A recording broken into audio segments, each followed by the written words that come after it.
লাজু, তুমি যদি আমাকে বিয়ে না করো তাহলে কিন্তু আমি নিজেকে শেষ করে দেব। অনুভবের এমন কথায় কেঁপে উঠবে লাজু।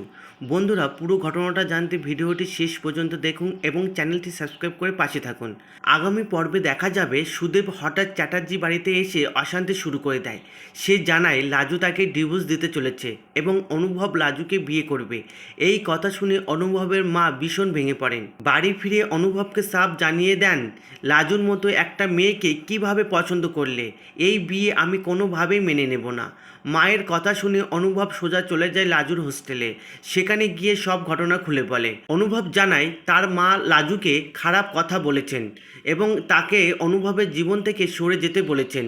তারপর অনুভব আবেগের বশে বলে, তুমি যদি আমার জীবন থেকে চলে যাও তাহলে কিন্তু আমি নিজেকে শেষ করে দেব। এই কথা শুনে লাজুর চোখে জল চলে আসে। সে অনুভবকে থামিয়ে দেয়, এই সব কথা একদম বলবে না। তোমার কিছু হলে আমি কিভাবে বাঁচবো? তাহলে কি পরিবারের বিরুদ্ধে গিয়ে লাজু আর অনুভব পালিয়ে বিয়ে করবে, নাকি ভালোবাসার জন্য লড়াই করবে?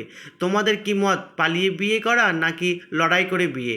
কমেন্টে অবশ্যই জানাও।